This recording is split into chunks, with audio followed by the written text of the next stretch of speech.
Welcome back to the Nullified Tech channel here on YouTube, where we've got the TNT takes for you on The Amazing Race, Season 34, Episode 5. I'm your host, Chris, and with me, as always, is my co-host, Michelle. Michelle, how are you doing? Good. I was just trying to catch up. You just called me. I was just trying to catch up on one of my groups, and I'm like, I've got to say something. No, I can't. I have to wait an hour. So for those that don't know, Michelle runs various fan pages on Facebook. And Michelle, I take my hat off to you for trying to run so many different fan pages, because some of them's got like 20,000 people in them. It's crazy, like The Amazing Race. Yeah, but they're not all on at the same time. When they're on at the same time, then it's a bit hairy, but it's not too bad.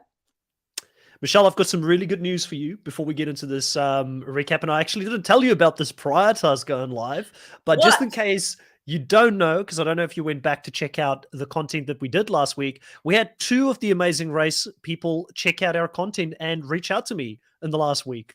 Can you take a guess who of the current teams have mentioned that they've seen the episodes that we've recapped and have given us a little bit of additional feedback? Not Sharik. Not Sharik. No, I don't know. That would have been funny. The twins? Yes, the twins did. So we had Molly reach out, and she did let us know that she did take in the view when she was doing the roadblock. When I said, I don't know how many of them actually did that, which apparently a lot of the teams did. And she said she would love to catch up with you in Sydney when they come over. So hopefully we can make that happen. Yay! That's amazing. That's super cool. And then also we had Marcus from the Military Brothers also reach out to us. Really? Yeah, and both of them are open to potentially, let's see what happens. Maybe we can get some after-season content from them as well. And Marcus gave us a little bit of insight as well in regards to how far behind the other team, the twins, they were when they left that last challenge, because we were sort of thinking, what was the time difference between it, because it was not clear, and he said it was like about 10 minutes between them when they left there. But really cool. I love the Amazing Race teams because of this very reason. They're very engaging and very friendly, and the same thing happened last season as well. Obviously we made some great friends with Lulu and Lala, Dusty, also with the likes of the Raquel and also Kayla, sorry. Yeah. So, I mean, so yeah, it's been a great experience in the 2 seasons that we have covered. Also, wanting to welcome the first 2 people here in the live stream. We've got Lovable Nikki saying the twins with a bunch of exclamation marks. And then Zuduman also saying hello to everyone. Zuduman, welcome back. I don't know if you've been in any of our Amazing Race content live before, but Zuduman is a big fan of the challenge and also of Survivor, and has checked out some of our previous content on that. So very interested to know what Zuduman thinks of the Amazing Race up until this point. I think I may have been the one, Zuduman, that pushed you to go and watch it. I'm recruiting people, Michelle. Oh, you know what? I'm forever recruiting people. And there's one guy who was on, I think, one group, and he's just followed now because he's like, I keep drinking the Kool-Aid. I keep just following and starting a new show, and it's good. I recruit.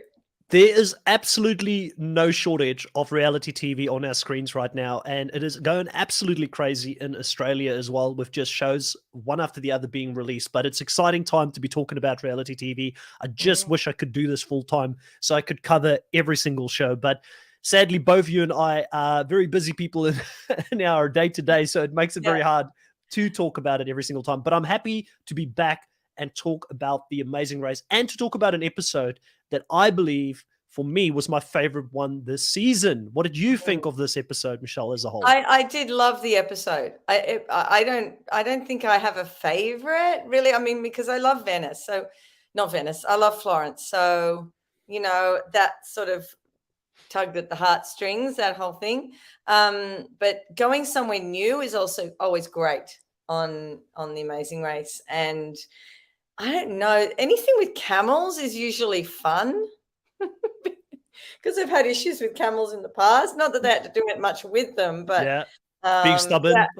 And history. I love anywhere where there's a lot of history. Yeah. It was absolutely breathtakingly beautiful in a completely different way. And what it reminded me of was, people always ask me, because I've traveled quite a bit and I've been very fortunate and blessed in life to be able to visit a lot of different countries. And they always ask me, like, Chris, where have you traveled that really stands out to you?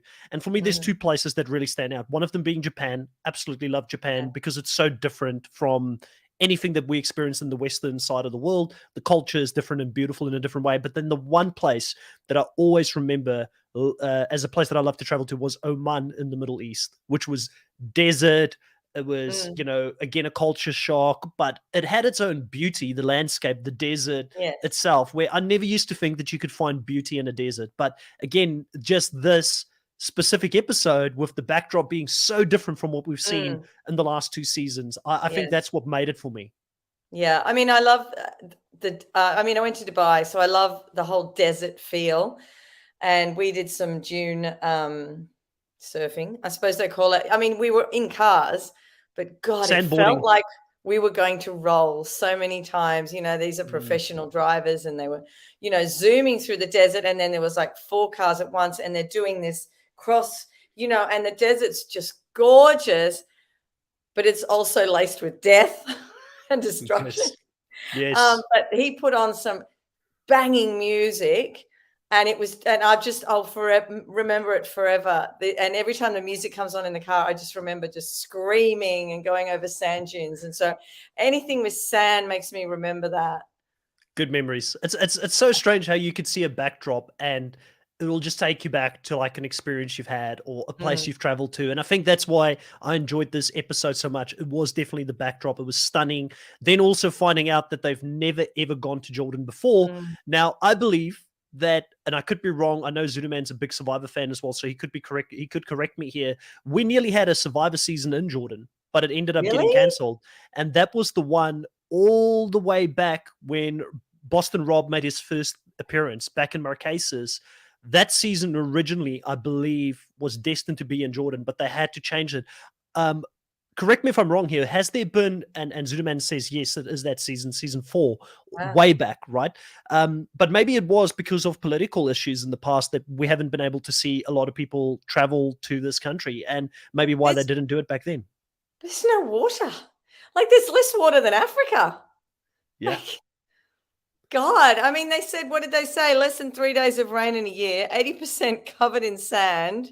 Like, crazy. God, imagine doing Survivor there. Jeff would be like, imagine a sandstorm. They must have sandstorms. It'd be worse than, one of those torrential downpours in Fiji or wherever they had it, Yeah. Zuduman here says 9/11 caused them to change, which is why the season's budget was so low. And I agree with you. Logistically, it would have been a bit of a nightmare, like, to be out there. But this was at a time where Survivor took risks in the locations that they went to. Think Africa, think Guatemala, like some of the rougher terrains that they've been to in the past. But beautiful backdrop nonetheless. Also, Zuduman is saying here that he also went back to watch Amazing Race 31 last week. And it's amazing. So he went back to go watch some of the previous seasons. So it's great. Loving it, Zuduman. Get into it. So we start off here. They get the charter plane. They're on the way to Jordan for the very first time. And when they get there, they jump onto this old locomotive and they have this train ride. And I was thinking there, like, as someone that comes from South Africa where people come at you with knives or like any kind of weapons, you freak out. These people were extremely calm for not expecting it. Of course. Like, maybe they'd been told this is going to happen because of Phil said they didn't expect it. He's like, just sorry to interrupt you there, Michelle, but didn't Phil say, like, these people have got no idea what's happening next? Because I'm pretty sure he said that. I'd be a little bit scared because if you travel around the seas, you can have pirates. Exactly. So, yeah. And they're like, I don't know. You're in a foreign country. You're in a foreign country in the middle of the desert. The Amazing Race has never traveled there. Exactly. And these people are just like sitting there relaxing. And I'm with my third world country brain sitting there thinking, I would have been nervous. I would have been so nervous. Maybe the racers can let us know if they do hear this later on, if they were as calm as the production made it look, or did they have an idea that this thing was going to go down? But were they all just going, Oh, this is wonderful. Oh, they're going to kill us. What do you think's going to happen? Yeah, just watching the cameraman for a reaction. Like if the cameraman looks panicked, then maybe that means we should be panicked as well. But now the cameraman looked like they're calm. Sorry, I didn't think about that. If production's there and the cameramen are there too, they haven't put down their cameras. So yeah. Yeah. Yeah, they just knew they were safe. So yeah, beautiful start to this. They get handed this clue out in the desert, almost like a movie that they're in. They then get told that they now have to depart in different groups. I believe there were 15 minutes between each one of these groups, Yes. but they had to make their way to the first roadblock, which it looked like they had to run in the sand to get there. How far they ran, we don't know. I'd love for them to put in the bottom of the screen, Michelle, in the future, they're running 15 miles or 30 kilometers, or give us some sort of an indication, because along the way, one of the twins, and I don't know if you caught who that was, ended up injuring her leg or pulled a muscle in her thigh. Her thigh, she said. Yeah, I don't know which one it was. Like, it's like for me looking at Lulu and Lala, like very difficult. Seriously. Even I watch them on Instagram every day, you know, they put up something and I'm still like, I don't know. Yeah. It's just hard. It's very difficult to tell. And, you know, the only thing I could think of is that if there was a leg not to have some sort of an injury or pull a muscle, it would have been this one. Because I don't know if you've ever done this, but if you ever run on sand, like I used to do training on sand quite a bit for fitness, and it is not the same as running on solid. It's awful. Yeah. It takes you so long. Yeah, I had to do it for a race, of course. It's always a race. And it was on sand and we had to go down to the end of a pier, and yeah, it wasn't good. These amounts of races that you guys have there in Sydney is out of this world. Like, how many of them have you competed in? No, I haven't done. Oh God. Okay. I've done, they haven't done the Sydney one for ages, but I've done 10 in Sydney, 3 on the Gold Coast. And I've done 3 in the Blue Mountains, which is just out of Sydney. And with my kids, they're like kid parent races, which are similar. They're just really condensed. I've done 6 of those. Yeah. And I've actually got one this weekend with my youngest daughter who's never done one before. I've actually got to teach her how to do CPR tomorrow, because CPR is one of the tasks she has to do on me, a pretend CPR task. So yeah, so I've got to teach her that. So what type of races are these? Are they like amazing race types of races? The Sydney ones that I did, that was 10 of them, it's with a partner, and you can either run in the competitive category or the social category. Competitive are really big runners. They're like, they do the big runs. So I was always in the social category, and they take usually 5 hours. Usually they give you 5 to 6 hours to do it. And I would normally, like on a bad race, it took me 5, but normally every race took about 3 hours for us. And you're given a whole sheet of clues, and you have to work out where all the clues are first, and then you go. So sort of like the first episode that we had, they were given 3 places they had to go to, and they had to work out where they were going. Whereas we had to work out where the places were. So we might be given a longitude and a latitude.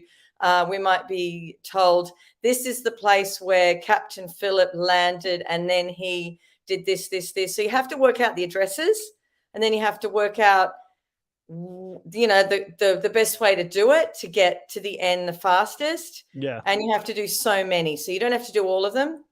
So if there's 20 clues, you have to probably do 9 or 10 of the tasks. And the tasks are like mini Amazing Race tasks. So you might have to do a belly dancing. I've had to do, you know, an eating challenge. We've had to do lots of sports like shooting basketball. There's anything you think of on the Amazing Race, I have done, but in a smaller way. That's really awesome. It's a really cool thing that you do. Like, have anyone, and I know we're off topic a little bit here, sorry for those that only came for the episode 5 content. We tend to do this sometimes, but we will get back into it. Sorry, have anyone actually participated in the Amazing Race Australia that actually participated in one of these mini Amazing Race events? Have they Ooh, made it over to the big screen, or is this something that we're yet to don't see? Because know. you sometimes get these fan communities that Yes, do Survivor, and then people like, for instance, Dino Polo from yes. South Africa played in Survivor, and he was first an org champion before he actually went to go Mm. play Survivor. Has anyone made that leap over in one of these mini Not races? in that respect, but when I did the Blue Mountains one 2 races ago, some amazing races actually were one of the teams. So they were in Mm. one of the teams, and I met them, and we actually at the finish line we actually had a little chat. Oh, thanks, Nikki. Yeah. Oh, thanks, dude, man. Yeah. So, I mean, I feel like, if I get the call tomorrow, if Bo Ryan is on the call, he's like, Chris, I want you to get ready to come do the Amazing Race. I'm like, Michelle's getting the call. She's got the experience. She's going to have to be my partner. She'll have Well, to be out there look, with me. the bad thing is that for three of the most recent 3 races, I've come second. Second. What is the second thing? I'm thinking, is this my, future? I'm always going to be second. Yeah. So No, yeah. no second places when we run this thing together, Michelle. We're going to be like Louis and Michelle, and we're going to be like, we're no middle of the pack teams. We're going to have to go from the middle, from the bottom to the middle, from the middle to the top, and only go one Yeah. way. So, but yeah, awesome little bit of background there to, Yeah. And I'm not a runner. I'm not a yeah. runner. It's all about brains and knowing where to go and what to do and how to do things quick, because I don't run a lot. And, there's 200 teams in the social category. And without running a lot, I can still get second. So Mm. it's, You're like it's, Derek and Claire. It's about being yeah. smarter in between legs instead of doing the running and beating people, and Claire's definitely not a great runner either. She ended No, up not scraping at a knee all. there at the end. I felt Oh really my bad for her God. when she made that Yeah. fall. I saw the blood. You could just see it at the bottom of the screen. Yeah. Yeah. Yeah. Zulu Man's endorsing us. He said, well, you and Chris definitely team one. Hopefully we'll communicate well. So I think, yeah, you're right. Like, I mean, at the end of the day, it comes down to how you do in these tasks, how you communicate with your partner, and specifically how you also can do individually. So in the first part of this race, obviously we're going to see a roadblock. We're going to see this really cool movie set type of thing that they've got there. And they've got a metal detector that they've got to go around in the sand and look for this piece of metal. And then very similar to almost, I would much prefer, by the way, this challenge to the one that they had last season with turning over every little single rock Oh to my get a God. coin below, Yes. Yeah. because at least you've got some help with the metal detector. But this obviously, again, it does suit the players that get there first, because there's more potential options for them Yeah. or available metal plates that they can get from it. What did you think of this detour? Who impressed you? Who were you flabbergasted by in regards to their performance on this? Well, Paul Linton, for one thing, mind you, if you're in the back section of the teams, really hard to find anything. If there's 9 plates underneath the sand, you want to be there first or second when there are 9 plates still there, 9 or 8 plates. You don't want to be there when there's only 1 plate. Who I was really surprised in a, oh dear, what is he doing way? Was it David who was going Yes, around the edges and and, stayed around the edges. and outside? Like, seriously, and poor Aubrey's like, I can't say anything to him, but he's just doing the stupidest things.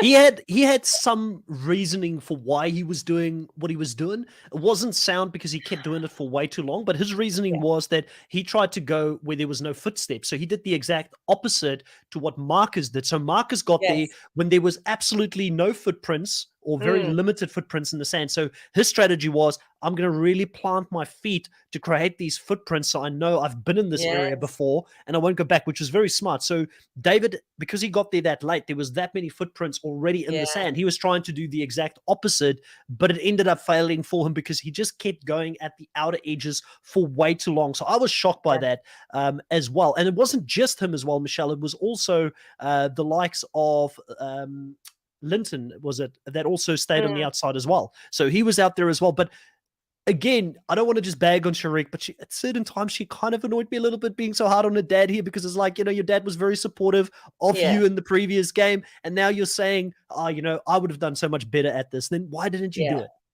Yeah. Look, why didn't she do it? I mean, she hasn't done enough.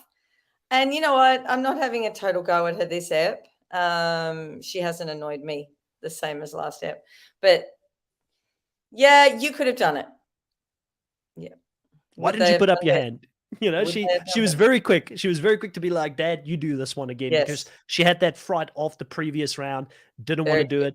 And I felt like her and Aubrey were really egging each other on the side, Mm, like, David's being so bad. My dad's, we both would have done it so better, and they yeah, weren't really being very supportive. But hey, again, easy to sit on the side, criticize. When you're out there, there's pressure. You want to move up the ranks. You know that it is no mm, non-elimination legs. You don't want to be the team that is going to get there at the end. So that is yeah. fair. The person who impressed me the most here was probably Derek, because that guy had some hustle in him. He did fall, like Iga he says in the live. Derek fell in the beginning while Claire fell at the end. So clearly they're the klutz team of the not clutch, but klutz team. Like they're klutzy and they fall all over the Yeah, place.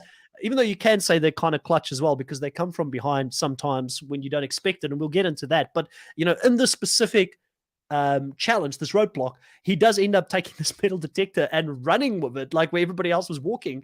And it seemed to be the right strategy because he found it almost instantly by covering more ground. yeah. Because I thought you need to move this thing slowly so you can actually pick up the metal before you run past it. Very strange. Very strange. Hey, it's an unorthodox method. It worked for them. They got out of there very quickly. But, one of the things that really surprised me, and I was like kind of bamboozled by this, was how the lead changed from this roadblock and to the point where they got to the city of Petra. They were supposed to go to the city of Petra, to the crown jewel of Jordan, which was this Mm, temple, and which is now also one of the seven wonders of the world. And I can understand why it's absolutely yes, stunning. It's just so sad to see that there is so much decay on that building right now. And it's I like, how do we know. preserve this, Michelle? Because it seems like it's such a great piece of history. Did you catch how many years ago this thing was built? I forgot. I'm sure he mentioned it. No, I didn't. I did write down that there's 100,000 archaeological sites in Jordan, which is just insane. Absolutely Um, crazy. but yes, no, I know Elise has been putting up a lot of stuff about Jordan this week. Well, she put it up today, a lot of stuff for this week's episode. I think they were really excited to go somewhere different. It was so awesome to see them do this and take the risk to go somewhere off the beaten track. And I guess it's because they're so Mm, secluded that even if it was still COVID fears during that time, there were times where they could really practice safe distancing from other people mm. because they're out in Well, the desert, out in the middle of nowhere. I actually wrote down the masks are back. They had them on in the cars with the I saw that. drivers. So And yeah. that's also being dictated by country, right? Because Hmm. different countries have got different mask mandates and what you can and can't do. And at that time, maybe they were a little bit more strict still on having masks. I also saw tourists around them having masks Yes, as yes. well. So I feel like it may have been something that the country itself sort of dictated them, sort of in regards to having to wear those masks. It's Mm, so bizarre seeing it now because we've been without it for so long in both New Zealand and Australia. It's kind of like a blast from the past. You almost miss it if you yes, if you blink. I But know. I wanted to say, so the thing that was strange for me here is you get the military brothers and the twins. They leave this roadblock at first and second. They seem to be quite far ahead of everybody else, right? But then somehow the lead just changes, and suddenly Mm. Derek and Claire, like Iga says here, they tend to show up first in the group, and no one knows how. Like, how did they go from sixth place from that roadblock to suddenly being first and beating the military brothers and the twins? It didn't make any sense. It's slide puzzles. Slide puzzles just No, but this is prior to the slide puzzle, right? This was prior, but yeah. even So at so the end. yeah. But So yeah, go on. obviously they did excellent at the slide puzzle part of it as well, and ultimately they're going to finish this leg second, which is really massive for them. Coming from I can't remember Mm, what place they were in the previous leg, maybe like seventh or eighth or something like that. But they were sorry. towards the bottom of this, and they came from behind and absolutely Yeah, there killed was it this 7. leg. There we go, Yeah. seventh. But I specifically noticed that at the roadblock, they left at sixth place, and somehow in between making their way to the city, they just made up all that time. Mm, And you've got to wonder how that happened because they're not driving themselves. They had no. guides that had to drive them there, which I'm sure would follow the speed Traffic, rules and things like that, traffic. But yeah, camels.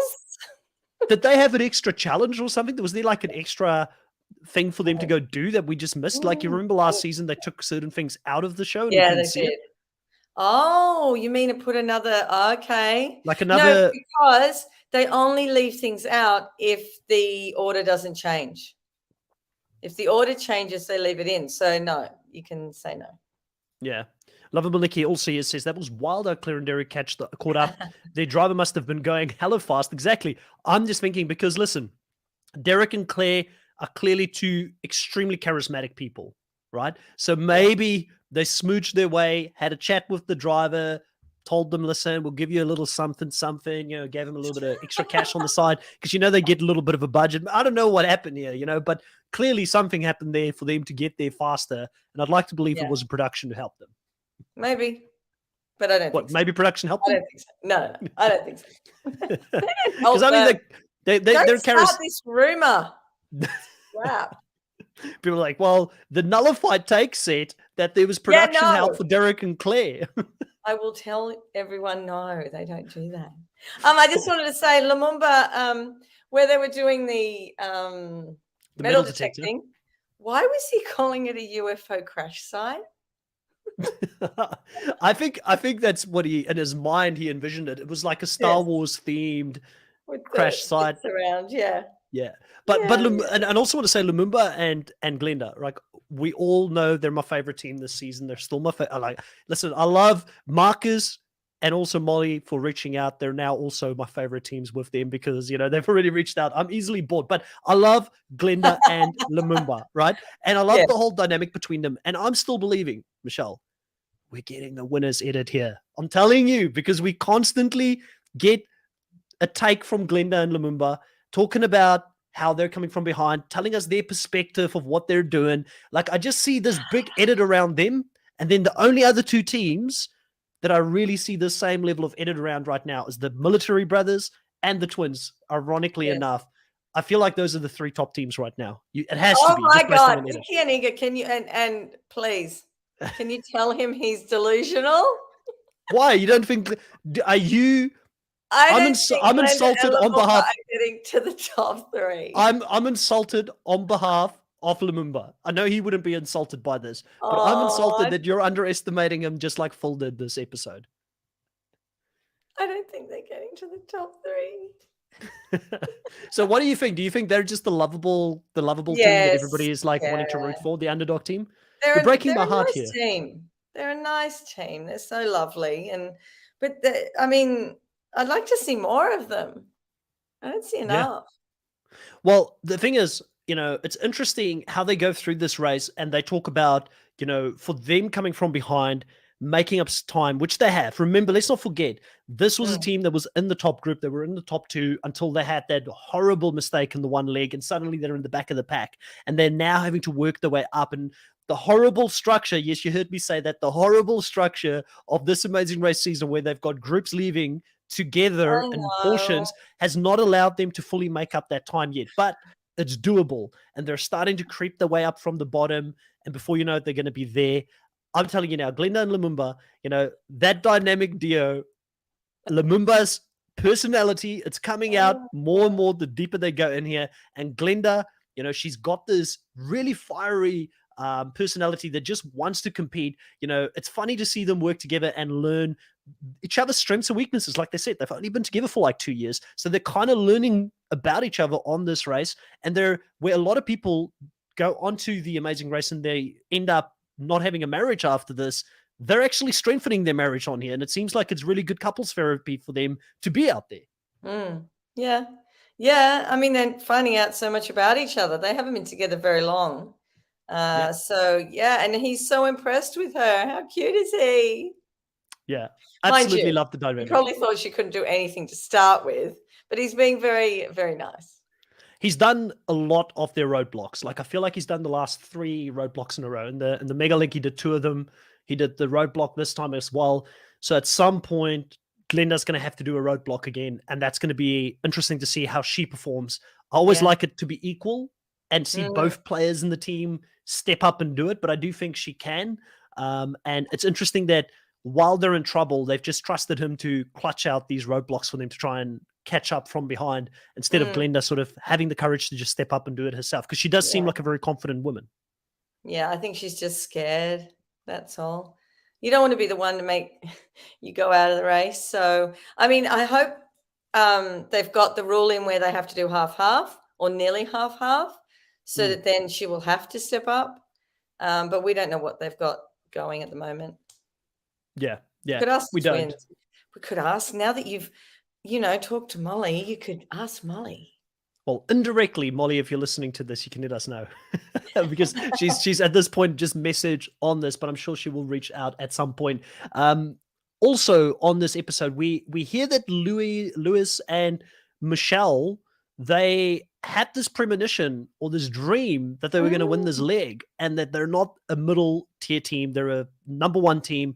This is really a coming out episode for them. And I remember someone in the comments, I can't remember their name, so apologies for that, but someone in the comments after our previous recap said the biggest winners out of Dom and Rich not making it past the previous episode would be Lewis and Michelle from an edit perspective. Well, who would have known it? Yeah, who would have known that person was right? Well, not just the edit, but they also ended up really climbing from the bottom and coming out as a very strong team at this point, dare I say.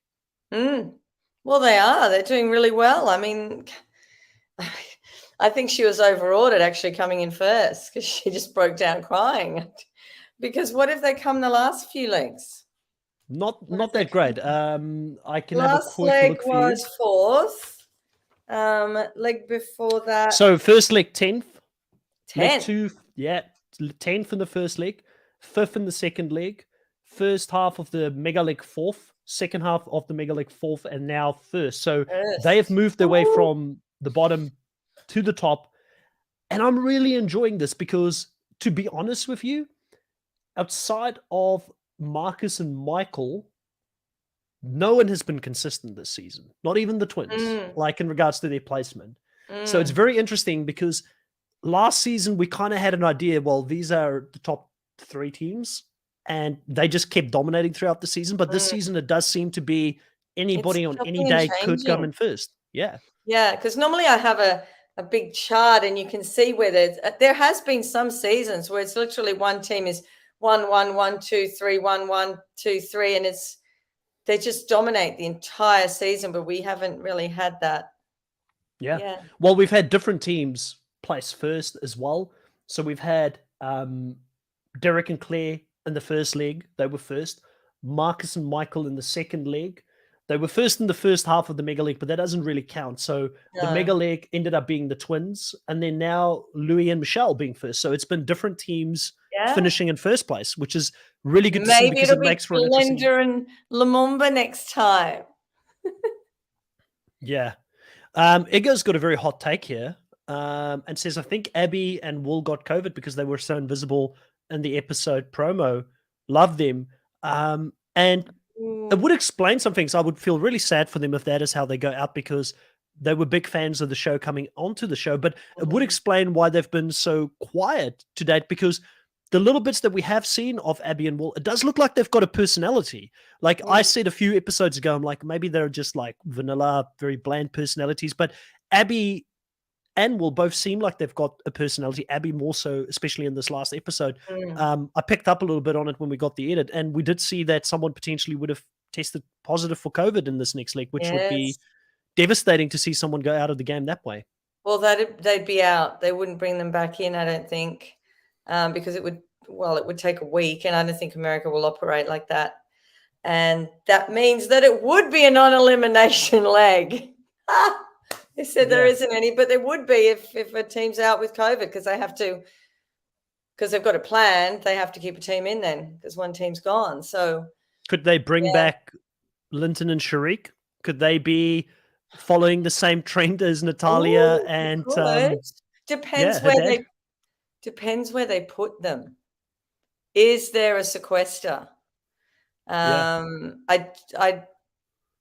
don't think there was a sequester last season for the earliest teams. Yeah, I think they just sent them home. But I think it depends on how quickly they got out of the country, got on a plane, or however they do it to get out there, and how quickly the test results came back. I would imagine. Lovable Nikki really does not want to see Sheree come back. It's like, no, thank you, all in capitals for those that are listening to the audio here. And I think Zulu Man is not really that interested in it as well.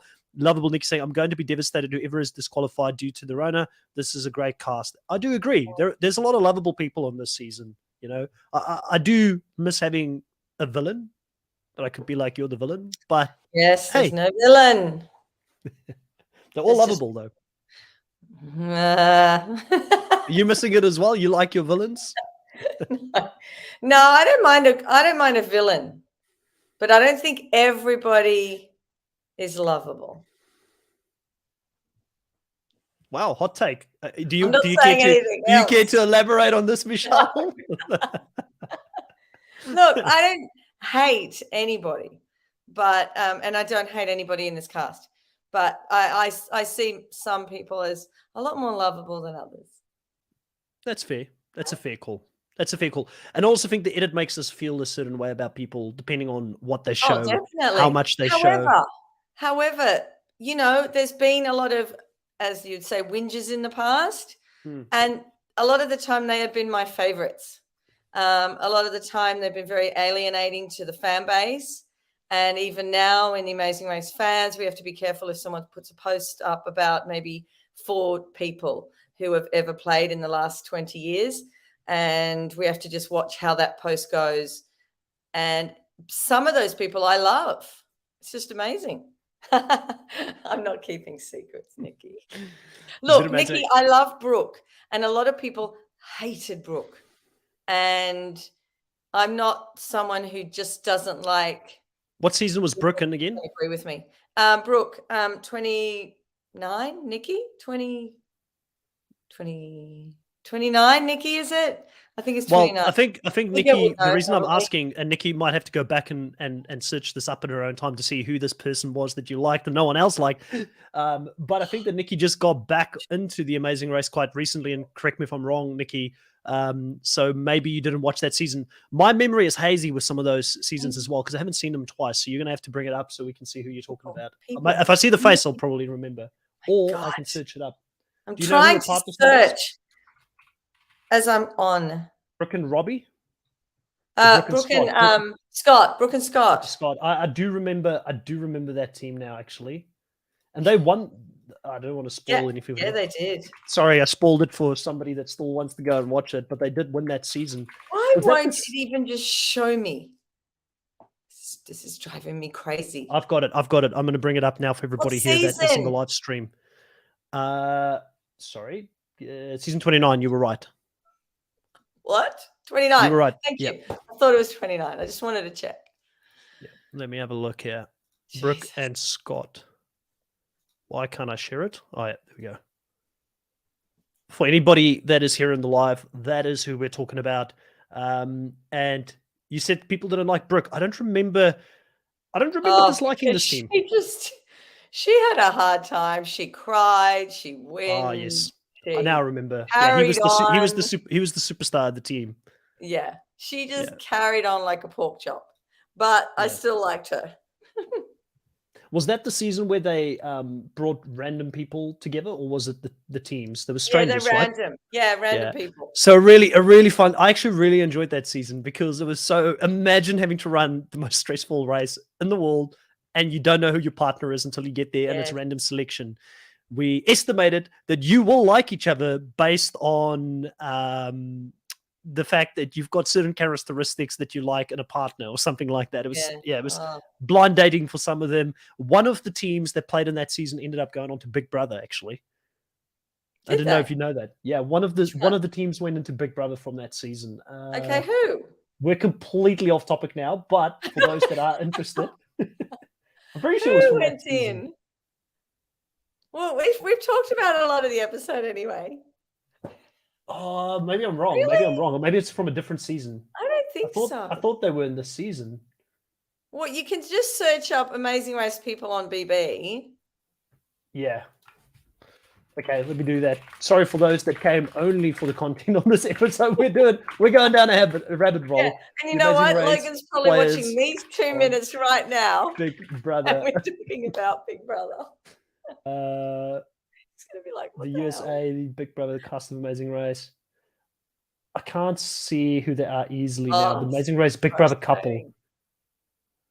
frustrating. There's so many couples from. Just They're, leave it. they're showing me. They're showing me all the people that came from Big Brother to the Amazing Race Yes, I instead of the know. other If way they go around. this way, I didn't know of anyone that went the other way. And sorry for those that haven't seen that season. You've now been spoiled as to who did really well from that It's a season. very good season. It is a good people. season, even if you know the winner is Zuduman. I know you haven't watched season 29. Still go back and watch it. There was some good drama because these people were put together randomly, and it wasn't like they came in there with friends or family or anything like that. So it Yeah. caused some drama and gave us some iconic teams that season. There's a team that was a lot of fun that season, pun intended, which I really enjoyed. I've got one of their little funometers. I got Oh, the really? badge. Someone sent it to me. Someone from the States. One of the Amazing Race teams sent me this little funometer. So cute. Yeah. All right, let's get back into this episode. Back on track. So where are we? We're in Petra. We're in Petra. They get to the roadblock. The lead changed dramatically with Derek and Claire getting there before anybody else. The military brothers are there in second. Shortly on the heels is Lewis and Michelle, and also the twins. And suddenly they all have to choose different roadblocks. And the only team in this front pack that ends up choosing the camel caravan is the military brothers. The rest of them all go to Palace Puzzle. If you were out there, who would you, or which one of the two options would you have taken based off the clue? Not based off what you know, but based off the clue. What do you reckon? What was the clue? What was the clue again? One of them was to go to Puzzle. Look, if it says Palace Puzzle, I would have done that. Yeah, one was Palace Puzzle, and the other one was called Camel Caravan. And just based on the fact that, you know, camels have been and livestock have been a really bad omen for a lot of people in this game, you probably would have gone that way. Yeah, to be honest, I thought the same thing. And However, we looked at the puzzle and the hole was at the top right. What is that about? It's supposed to be bottom right. So I know how to do slide puzzles with the top right. Like I studied it so that because I was so tired of not being able to do a slide puzzle. So I know how to do it with the hole on the bottom. So I think that would just send me. Really? I didn't realize that it always have to be at the bottom. Doesn't have to be, but every slide puzzle I've ever done is the hole is on the bottom right. Yeah. Yeah. I reckon I'm pretty good at slide puzzles. Like if I got there, I would have felt confident that I could have pulled it out. It was interesting. The only team that really seemed to struggle throughout this thing was again David and Aubrey and the dancers, and they had the whole thing the opposite way around. And I wonder if the whole and where that's supposed to go maybe threw them off, and they had like the bottom at the top and the top at the bottom. Yeah, that's what they did. They did what I would have tried to do, but then it wouldn't have worked, and I would have had a weird piece. Yeah. But a bunch of the teams, they seem to get through this puzzle pretty easily. It seemed to be the faster and easier thing to do. The biggest catch of this puzzle was the fact that there were certain pieces of this magnificent piece of, you know, architecture that wasn't there on the wall, and they had to like fill in the gaps as they were doing it. That was probably the biggest sort of trick to it. But the military brothers, they end up going in the other direction. The only other people who also went that direction was Linton and Sharik, and also Lumumba and Glenda. Who then swapped. Yeah, very quickly swapped. And that ended up being a good thing because Glenda, who I said, you know, haven't done any of the roadblocks, she really stepped up and did an extremely good job on the puzzle. And, they got out of there by the looks of it very quickly. Yeah. Very quickly. What did you think of Derek being so proud of Claire and what she does for a living, being an AI technician or developer? Yes, like that. Yeah. I know, that's sweet. They're a cute couple. Like, I mean, do you ship them? There's lots of sweetness happening on with these couples. There isn't much arguing happening really at all. Really? Yeah, so you like the arguments more than having the. Well, no, but they usually cast at least one couple who just sort of grind each other's gears up the wrong way, and we haven't had that. No, we haven't. We definitely haven't had it. Yeah. But I really enjoyed Derek and Claire. Like, I mean, I normally, that's the thing. There's so many likable teams. I say, Glenda and Lumumba is my favorite. But, I mean, I like all of the teams. I'm going to be honest. They're all really cool. And I'd be happy for any of them to win at this stage. Some of them are just less visible, like for instance, the dancers, Aubrey and David. We get very little of them. We've gotten a little bit of Quentin and Maddie, so I kind of like them a little bit as well. But again, they're very under-edited, similar to Abby and Will, very under-edited. So the show's clearly wanting us to like a specific group of teams at this stage. Definitely. And so I think someone who doesn't have a very large edit are the ones who are going out with COVID next week. Do you think it's multiple, or do you think it's one team? I think it's just one. Yeah. Hopefully. I think I have a feeling it's either Abby and Will, Quentin and Matty, or Aubrey and David. One of those three. I hope it's not Quentin and Maddie, really, because I feel like, they're competitors and they bring something to the show. So I really hope, I've just got a feeling with the way that they've given us so little of Abby and Will, they probably won't do it. Exactly.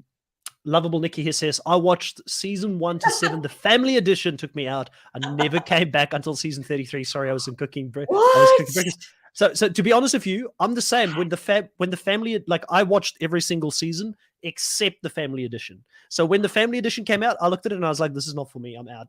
I'm not here for the family show. It's not what I want to see. Yeah. Hang on. So Nikki, you've literally only seen 1 to 7 and then 33 and 34. Yes. So she came back. Nikki came back. Nikki is a big fan of the channel. She is a massive challenge fan. Have seen all the content I did for the challenge with Drew and Chantel. And then when you and I started doing, just because she's such a great person, she's like, I will support Chris and jump on and check out The Amazing Race again, and got back into it now and liked season 33 in our coverage, and now watching 34 as well. So we're recruiting people back. Chris, we need to give Nikki our favorite 3-4 seasons, and she has to watch them. Binge watch them sometime over Christmas, New Year's, when, you've got all this time. Can eat on the couch and watch TV. Yeah, Nikki, you've got yourself in for something now. But there's some great seasons out there. There's definitely, I could recommend 1 or 2 seasons that you would enjoy watching. The family edition wasn't a good season for me personally. Then probably there's always people who love things I don't love as well. So I'm sure there are Amazing Race fans out there that would be like, yes, you got to watch the family edition. Not many. And Zudaman here saying that he's seen 18, 20, 21, 23, 24, 25, 26, 27, 29. It's like lotto numbers. But it's interesting because different people, Michelle, get into this at different times, right? And become fans of the show at different times. They do. And sometimes I've got, hit me up with the seasons. Okay, Nikki. Some people have just started watching Amazing Race in the last, couple of years. And all of a sudden, they're watching all 34 seasons. They're working their way from the beginning. And Chris Dixon. I'm just so impressed with those people who are doing that. Yeah. So Chris Dixon, one of the Survivor big fans who also became an Amazing Race fan. I know he went back to go watch all of the seasons because he never got into the Amazing Race to begin with. And then I think only got into it last year and went back to go watch everything. So yeah, there's some good content. It's definitely fun. All right, back to the episode. So ultimately, the camel one being the very difficult one, they have to get these little 3 so hot jugs. They got to run down, up and down, fill these big canisters or buckets with water. And the twins, they are like, we've chosen this. We're just going to stick at it, even though we know we're doing the wrong thing. Yeah. But when you look at Glenda and Lumumba and they run to the other side, it looks like the puzzle, and Marcus, if you do listen to this, you can correct me if I'm wrong. It looked like it was very close. So I feel like it would have been easy to just quickly switch it up and go check out the puzzle at a very minimum. And that's why I didn't hold anything against them, because it looked like it was close. Normally I say, do not switch, if especially have to travel between them. But this time it was fine. But I think the heat, have you been in that sort of kind of oppressive heat? Yes, because I've been to Oman and I've been to Dubai and United Arab Emirates. I've been to Singapore. Singapore is horrible. Japan was horrible as well when I went there as well. The humidity was crazy in the summer. Really? Yeah. I don't know how they're wearing long leggings, some of them. I don't understand. I would be fainting. I think for some of them, and again, people can correct me if I'm wrong, I think sometimes wearing those, like even if you look at the locals that are in like those Middle Eastern areas, they wear this long sleeved clothes and things to protect their skin from the sun, just Yeah, because the sun is that. I'm Australian. I just lather up with SP 5000 and have less clothes on. And you know what? I would look like a cinnamon roll because I've got so much cream on and the sand sticking to it. It would be like a cinnamon donut on the legs. But you know what? I can't have that much clothing on. You know, as I've said before, I once had to do a race in Sydney and I was dressed in normal shorts and top, but I had Yeah, to have long socks on because I was a pirate. Knee-high socks. I nearly died. It was 42 degrees. What is that in yeah. Fahrenheit? I don't know. It's 100 and something. It's a Yeah. lot. 42 degrees is a lot. Let's have a look. It's 100 and something, or 44 degrees in Fahrenheit. So hot. 107 Fahrenheit. Yeah. So yeah. Just as a damn pirate with one eye. I had knee-high socks. I did have a knife somewhere on me and a scarf. And it was like, oh my God, I'm racing on the surface of the sun. Yeah. Diva, welcome. Good morning over in the United States. Welcome to the Diva. live stream. The hair. I love the hair. Diva is also a listener of, I think, Diva, the last time I saw you was on Reality Realness when you were chatting with Chantal about the amazing race as well. So welcome over to the Nullify Take channel again, and also I believe a challenge fan. So Michelle, you know, Yes. we see the twins the military brothers not switching up. They stay there, which normally is the right thing to do, but I kind of feel like we have to mark them down a little bit for it, not at least going over to this other section, which is so close. They could have just had a really quick look at it to then decide if they want to do something different, which is the sliding puzzle. If they're not puzzle minded, they might think, well, they regretted choosing it, but they didn't it wasn't shown in an edit that they wanted to change. You know, some people aren't puzzle people. And if I would have been faced with a slide puzzle 5 years ago, I would have said, no, I'm going to carry some sacks. It's just easier. So, yeah. That's right, Diva. Reality Realness with 3 S's for those who don't know. So I mean, they don't change. They end up sliding slightly in this episode. So they do end up getting into 3rd place instead of 2nd place, which is where they were in the first leg. But they're still by far the most consistent team this season. They're consistently finishing in the top 3, making them, in my opinion, probably, you know, if I didn't go with my heart, which belongs to Glenda and Lumumba, you know, I'd be saying the military brothers, they 100% have got a very good shot at winning this thing at this point, because that's where the smart money is with the way that they're racing. Very impressive performance from them. You know, Sharik and Linton, they also get there. They get there very late, chooses that option while the dancers are still out there, and it becomes a race between them for the final place. But let's go into the final placing here. As they go back to the pit stop, which is the Great Temple. It's this big freestanding platform in the middle of nowhere, which looks really impressive on its own as well. And amazing.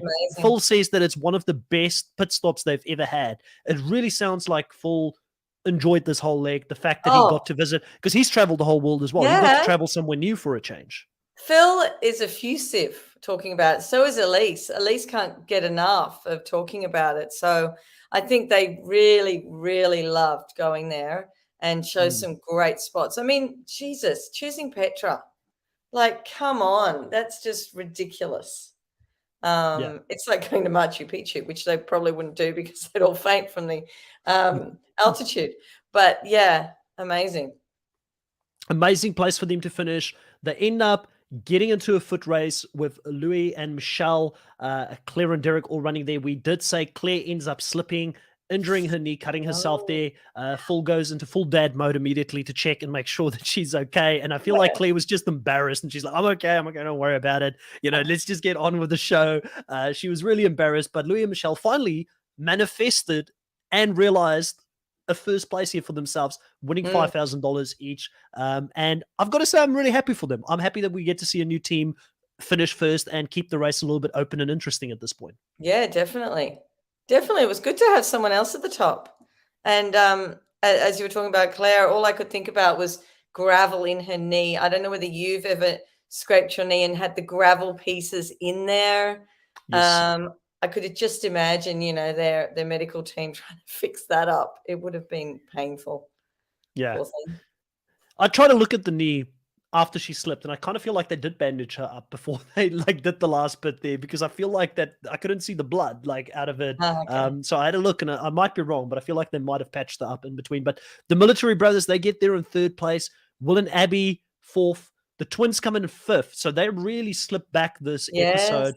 And I think the fact that whichever one of the twins couldn't run, it really set them back. And also, they mentioned that they hope it wasn't going to last long going into the next leg. So this could be something that, depending on how long this takes for her to heal, this could still affect her even in the next leg. And I would really hate for the twins to go out because of something like this, because they have added a lot to the show and they've been fun to watch. Yeah. Just take some Voltaren, which is what you have here in Australia.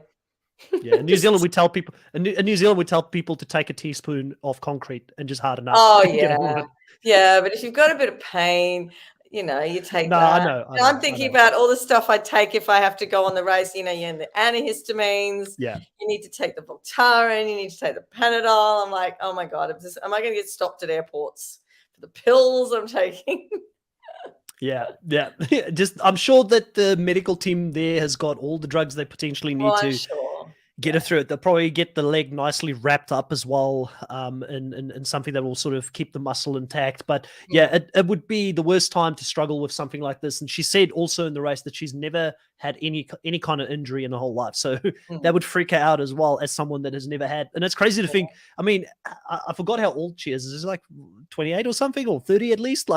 Never having an injury for that long in your life. Like, what have you been doing? Like, have you been living in bubble wrap your whole life? Yeah, no. Amazing. It's a good record. Yeah. No shame in not getting injured, but I wish I had that luck. I've done many things to myself over the years. Well, I used to compete in karate, so I mean, there you go. That's a contact sport. Yeah. So it doesn't help. But I feel like I would have broken something even if I didn't. I touch wood. I haven't broken anything. I've torn ligaments. I've done my cruciate, and I've done my meniscus, which they're not bones or anything. Touch wood. I haven't done bones.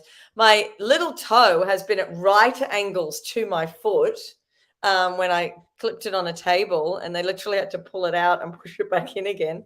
But no broken bones or anything. Yeah, interesting observation here by Lovable Nikki. She said, did anyone notice, and I did notice, that it looked like it was at a different spot at the end? Did you notice that they moved the pit stop closer to the stairs for the later teams? And I did notice that when the last couple of teams got there, it looked a lot closer to the staircase. And do you maybe think it was because to do with the sun, and what's blocking the sun, maybe? Well, I feel like maybe it wasn't all the ground as they were coming up the staircase. Maybe it wasn't even. And due to that, Claire stumbled and injured herself, and they thought, listen, maybe other teams were having some issues as well, and they moved it closer as a safety precaution for other teams. Like, I think that's the most potentially the biggest reason for that. Well, others could have had that slip. Yeah, Diva saying, I think depends on the stairs they went up, made them closer or farther away. Could be, but it kind of looked like they were right next to the staircase where in the beginning they were in. But it could be. It's interesting, and especially with seeing someone get injured. I don't think it's far fetched that they could move it to prevent injuries out there, because I'm sure the last thing they want is for somebody to get taken out of the race. Because, like we've said, there is non-eliminations this season. So what do you do when someone like potentially gets taken out of the race, like they may be taken out of the race in the next leg with something like COVID? It wouldn't be good. So let's finish it up here in regards to where people finish. Quinton and Maddie, they get into 6th place. Quinton makes a comment saying that it was a big workout, and he's got a lot of respect for Jordanians and their daily life and how they live out there, reality it in. I'd love to know how hot it was there, they should have given us like an indication. All right. I will search that up. I will find out when they were there and I'll figure it out. Next episode, that's your homework. You come back, you let us know. Also, Glenda and Lumumba ends up on 7th place. And then Phil dares to ask the question, do you think you've got it in you to win this season? And similar to Phil, Michelle has also got her doubts about Lumumba and Glenda this season. But I'm telling you, Lumumba has got it. Glenda has got it. Don't worry about it. They're coming from the bottom. They're going to be here. By the end of this, you're going to be Lumumba and Glenda fans, Michelle. Oh, look, I'm still fans, but I'm not Who's your take to win this thing? So like if you had to pick, delusional. oh jeez, To win. The who do you twins. think? The Yeah, twins or twins. Marcus and Michael now. I've switched from Derek and Claire because they're a bit hot and cold. They could get into the final three. I don't know. I'm thinking Marcus and Michael or the twins.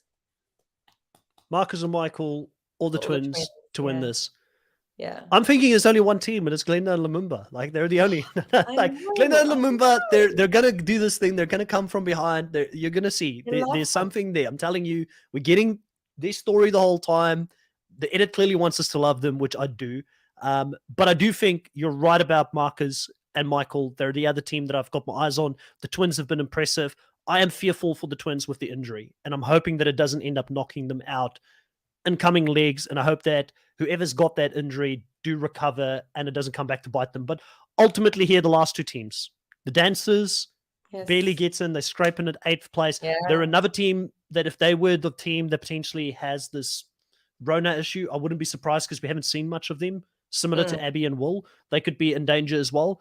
But Sharik and Linton, they do come in last, which means there is no potential fear of Sharik not doing a roadblock down the road or getting in her own head again. And I think that a lot of people now are happy with that because a few people were not too happy with Sharik's performance or her attitude in the previous leg. Yes. So we've got to find a new team now not to like.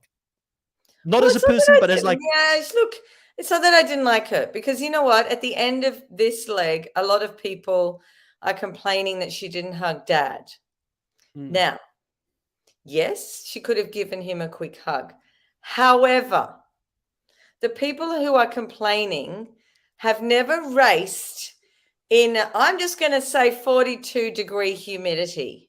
Now, when I finished my race, I didn't want to touch anybody. I needed to get everything off me and have a shower. And she's got long leggings on. And I don't blame her for not wanting to hug Dad because it is the most uncomfortable feeling after racing for I don't know how long they race for. I raced for 6 hours in 42-degree heat. And I didn't want to touch anybody. So I don't hold that against her at all. And I think she redeemed herself in this leg, even though she wasn't hard to do. Dad. Pardon? It wasn't hard to do. Like when you're that far to the bottom, you can only go up. You can only go up from there. But I mean, listen. Well, yes. No. She could have gone down by actually quitting. Yes. But actually, from what she did, if she didn't quit, then she could only go up from there. Correct. Yeah. That's correct. That's correct. Well, they ultimately do go here. I've got one more Glenda and Lumumba fan here, Venus Boy. We see things the same way. I like this. We need more of this support here. Glenda and Lumumba winning would be great, but I'd rather see them an all-star season. That would be, the cherry on the cake. If they end up not winning, seeing them in an all-star season would be great as well. But it's been a long time since we've had an all-star season, Michelle. I feel like the Amazing Race has kind of moved away from doing all-star seasons. Is Phil a fan of all-star seasons, or is he kind of not that into it? He did enjoy the all-star season. I think we were all waiting for one, and then it ended up being Big Brother versus Survivor versus Amazing Race, and it wasn't. Well, look, I liked it because I love Survivor and I love Amazing Race, and and I only one of the Big Brother teams, but I love an all-star season. I need Justin and Diana to come back. There are so many teams they could put in there. Cody and Jessica. Yeah, there's so many. I don't know how they choose. Unless they did a ballot like Survivor did when they did pick. That would be cool. Pick the people who went and played Survivor, and that was fantastic. And literally they didn't find out till really, really late. That they were playing, and it was great. Yeah. Dusty and Ryan. Yeah, I mean, I could see it. There's some great players that have played in the last couple of seasons. I think an all-star season would be very, very entertaining. Venus Boy saying, yes, Justin and Deanna. Yes. I also wanted to say, how awesome would that season have been, the battle of the seasons, if they actually did get some of the bigger names from these various franchises on there, because they kind of missed the boat with some of the people that they had in there. I mean, there was rumors that Rob Cisternino and Stephen Fishback was nearly on there, very close to being on it, and that would have been really fun. Like if they made it, they said like Rob Cisternino said no last minute to this, and I think Stephen Fishback was happy to go. Wow, that would have been so entertaining to watch. But Rob's so busy with what he does. Rob's so busy with what he does. Like I think for him to go do any reality TV show now, they're going to have to pay him a decent sum of money for him to stop his day job. Yeah. Sadly. Would have been good. All right, Michelle, is there anything that you feel like we have not touched on for this episode? I feel like we did cover a lot of ground. We added a lot of filler in there as well. And other stuff. Exactly. Yeah. So I think that's it really here for this episode. It's been a fun episode. I'm worried for who's going to be going out of the game next week with the bad news. I've got one person here that I just want to acknowledge because I haven't seen you, Ellen, in the live before. Someone you know? Yes, she's in my group. Yeah. Hi, Ellen. Welcome to the live stream. Ellen saying, hi, Michelle and Chris. I'm like 2 eps behind, but wanted to join in the chat. I lost off my draft team this week, but I've got Glenda, Lumumba, and Emily and Molly on my draft team. Oh, you've got both. You've got one of each of ours. Yeah. So Glenda and Lumumba is one of my top 2 picks to win. Emily and Molly is one of of Michelle's top 2 picks to win. So that could be very fun as well. Sandy coming in saying, yes, Rob and Stephen almost did the amazing race, but Stephen is getting married, so they cannot do it. Okay, so Stephen was the reason. Stephen, okay, we'll come for you. Venus Boy saying, gentlemen, yes, season 24 was a long time ago. And there was a whole bunch of great recommendations earlier as well in the life in regards to seasons that are good to watch. Venus Boy saying seasons 25, 27, and 30 are great, Nikki. So we're gonna have to give Nikki some seasons to go and watch, and hopefully we can make an even bigger fan of the Amazing Race in the coming weeks. So, like we said, over Christmas time when there's less, because there's so much great TV going on at the moment, it's hard to fit anything in. But I need everybody here. You know what? The end of my teaching year, not like America where it's June, July, the end of their year. Everything ends at the end of the year, so I can really relax because you've got. Christmas finishes and the school year finishes and then all the shows finish and it's like, I can breathe for like a month. And then it's back into it.